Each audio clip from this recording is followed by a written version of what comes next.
సాటి మనిషిని మరి నా చుట్టూలో పోతే అన్నం చూడపోతే తమ్ముడు చూడపోతే ఏందిరా ఇట్లా మాట్లాడు ఇంత అన్నాడు కాళ్ళకూరు లాంటి వాళ్ళు. ఎందుకన్నాడు? ఎక్కడో తన సాహితీ మిత్రుల దగ్గర గాయపడకుండా భుజమున చల్లి చిక్కములు మోవిన పిల్లల గోవి వెనుక జగమున బరిహి వరంబులు కంఠమున సేలు కాల అయినా ఇటు రాయగలిగిన చిలకమర్తి ఇంత సింపుల్గా రాసినాడు.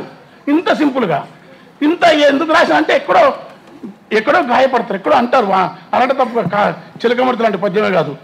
ఏదైనా సరే ఎంత హాయిగా ఉంటుంది, ఆనందం ఎందుకో మనకే కాదు. చల్లని సైన్స్ చల్లని పిల్లగాలులు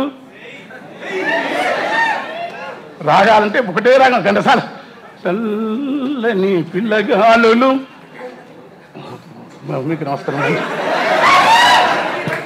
చల్లని పిల్లగాలులు గట్టి కూడా అంటాం. చక్కగా విచ్చిన పూలు చల్లని మాట్లాడదు.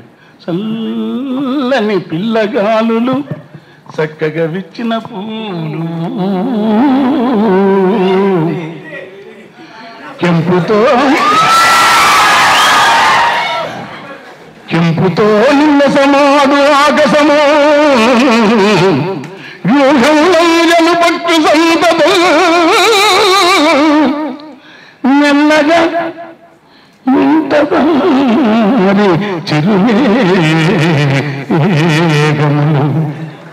అయ్యప్ప రాత్రి వెనుక రాజిల్లడు సూర్యబింబము వచగింపగ శక్యమే సంజ సంపదల్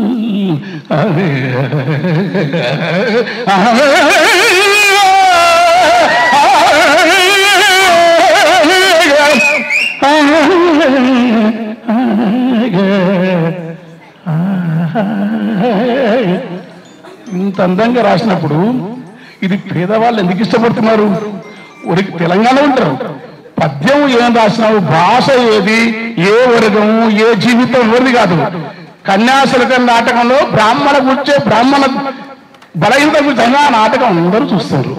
కవులకు రచయితలకు ఉండాల్సిందంటే మానవ విలువలను, మానవ అంతరంగానికి, బాహ్య ప్రకృతికి తనతో జరిగే ఘర్షణలో తనను తాను అంతరావరణలో జరిగే ఘర్షణతో తనను తాను వ్యక్తీకరించుకోవడమే కవిత్వమైనా, పాట అయినా, గానమైనా చేయగలిగిన పని.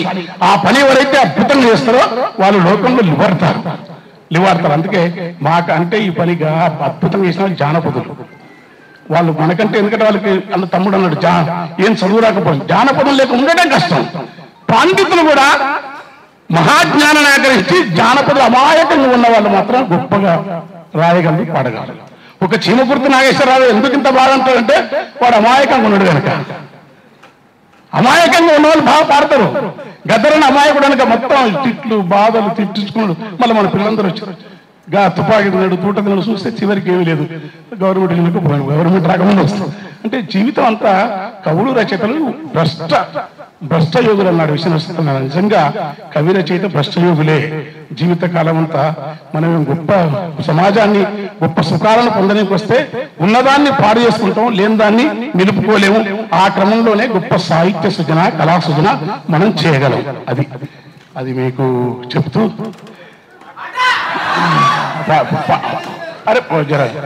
అరే ఆగురా బాబు, నేను వాడు ఈ పాట కూడా ఎక్కువ పాడలేదు. నాకు షుగర్ విపరీతం పెరిగింది, నాకు చాలాసేపు ఇవ్వలేను.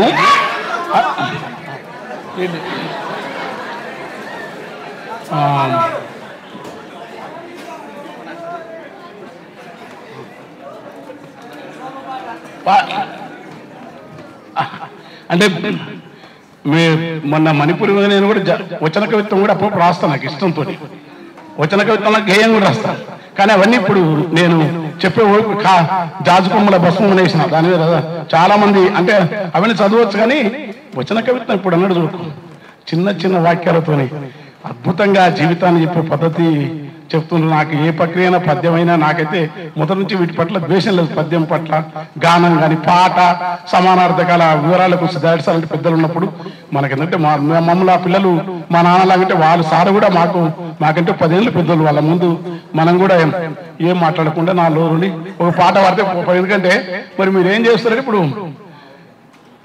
అంత మానవ సంబంధాలు ఉన్నాయి. అంతకుముందు ఏమొచ్చింది, ఏమంటారా? అరే నీవు అది కూడా వాడతా ఎక్కువ టైం తీసుకోవద్దు.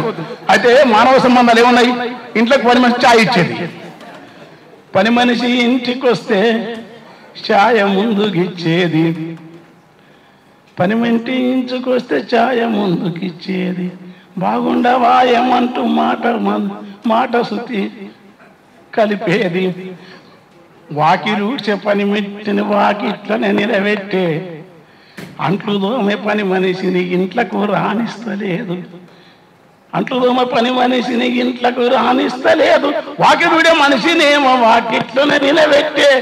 ఏమాయమాయాలకు ఇంత మార్పంటే వాకిలి నూడవనీకే వ్యాక్యూమ్ క్లీనర్ తెచ్చే. మసిగిన్నెల దూడనీకే డిష్ వాషర్ తెచ్చింది.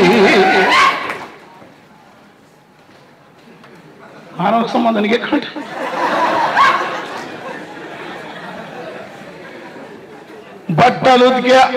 బట్టలు ఉతికే ఆమెకేమో బాగా దగ్గర తీసేది. గంటలోన ఫ్రంటులోడు గంటలోన ఉతికి చేతికిస్తున్నది. మానవ సంబంధాలు పెట్టుబడిదారు సమాజం, దోపిడి సమాజం సకల కళలను సకల మానవ జీవితాన్ని నాశనం చేస్తుంది. కంటికి కనపడకున్నా వీసే గాలి నిజం. వీణులు వినలేకున్నా అవని పరుగు నిజం. తనువుల దాగున్న సూర్యుని వేడి నిజం. నిజాలకే మసిబూసే క్యాపిటలిజం కాదు నిజం. భారతీయ ఆత్మ కళా సాహిత్యం కబీరు నామదేవ్. ఒక్కసారి కబీరు ఏ ఆనంద్ హై संत कबीर में, ये आनंद है संत कबीर में, आनंद नाई हमें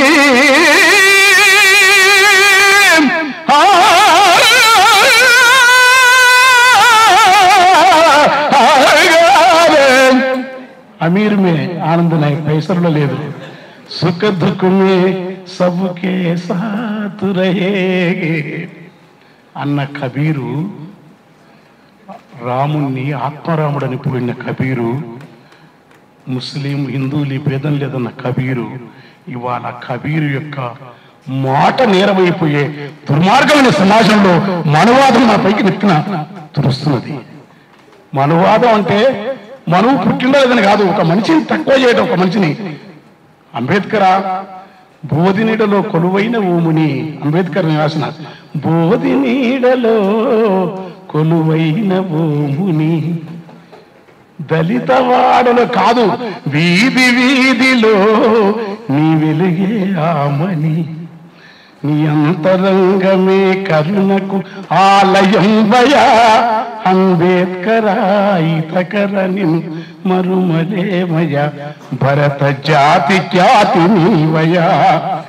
ఇది భారతీయులందరి సొత్తైన అంబేద్కరు, కబీరు, నామదేవ్, తుకారం, అక్కమాప్రభు, అల్లమాప్రభు, దాసమయ్య, ముకుందూరు పాట వారసత్వాన్ని పాదులేసి అక్షర జ్ఞానం వచ్చిన తర్వాత అక్షరాన్ని నిలుపుకోవడం ఎప్పుడైనా గద్దరను మొదలుకొని ప్రజల పక్షం ఉన్న వాళ్ళు మాకంటే గొప్ప వాళ్ళు, గొప్ప రచయితలు.